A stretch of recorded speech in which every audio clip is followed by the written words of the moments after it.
அரசு நினைத்தால் எல்லாமே சாத்தியம். இந்த 8 கோடி மக்களினுடைய உரிமையை, அதிகாரத்தை கொண்டு போய் ஒரு அமைப்பிலே கொடுத்திருக்கிறோம்.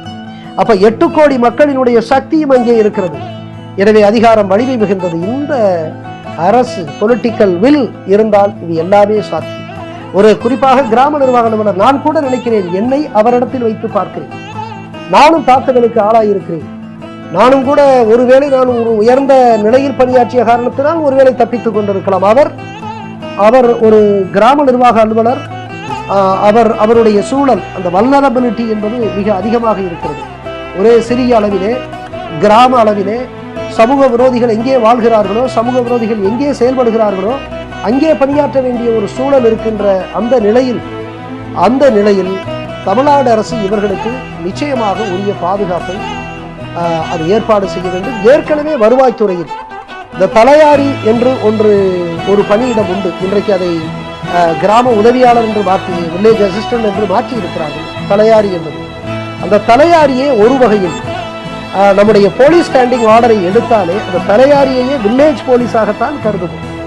காரணம், இந்த மரம் வெட்டுவதோ, இது போன்ற கனிம வளங்களை எல்லாம் கண்டறிவதோ, அல்லது ஏதாவது இறப்பு நடந்தால் அதை பற்றி எல்லாம் செய்தி சேகரிப்பதோ, வருவாய் வசூலில் உதவியாக இருக்கக்கூடியவராகத்தான் அந்த தலையாரி என்பவர் இருந்தார். எனவே அரசே யோசிக்கலாம் வில்லேஜ் போலீஸ். காரணம், இந்த ஆற்றை எல்லாம் பாதுகாக்கக்கூடியவர்கள் வருவாய்த்துறையினர், கிராம நிர்வாக அலுவலர்கள், வருவாய் ஆய்வாளர்கள் கீழ்நிலையிலே பணியாற்றுகிறார்கள். எனவே ஒரு வில்லேஜ் போலீஸ் என்பதை போன்ற ஆயுதங்கள் தரித்த ஒரு காவலர்களை கூட வருவாய்த்துறையிலேயே ஏன் உருவாக்கக்கூடாது? ஏற்கனவே அப்படி இந்த தலையாரி எல்லாம் ஒரு வில்லேஜ் போலீஸாக கருதி அவர்களுக்கெல்லாம் லத்தியெல்லாம் கொடுக்க வேண்டும் என்றெல்லாம் நான் அந்த போலீஸ் ஸ்டாண்டிங் ஆர்டரிலே நான் படித்து பார்த்து நான் எஸ்பி போன்ற அலுவலர்களுக்கெல்லாம் எழுதி லத்தி வாங்கி கொடுத்திருக்கிறேன். மாவட்ட ஆட்சித்தலைவராக இருந்த பொழுது நானே அவர்களுக்கு சீருடை லத்தியெல்லாம் வழங்கி இருக்கிறேன்.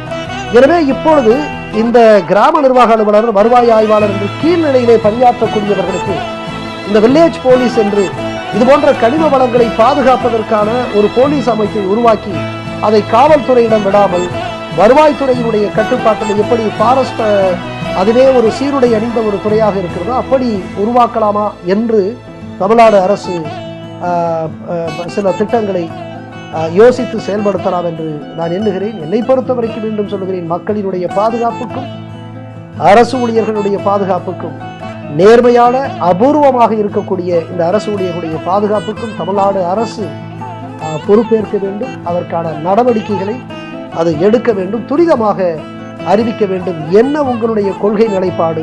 ஆறுகளை பாதுகாக்கிற, மணல் திருட்டை தடுக்கக்கூடிய அந்த நிலைப்பாடுகளை, அந்த தளங்களில் உங்களுடைய கொள்கை நிலைப்பாடு என்னவென்று தமிழ் மக்களுக்கு தெரிவிக்க வேண்டும் என்று நான் கேட்டுக்கொள்கிறேன்.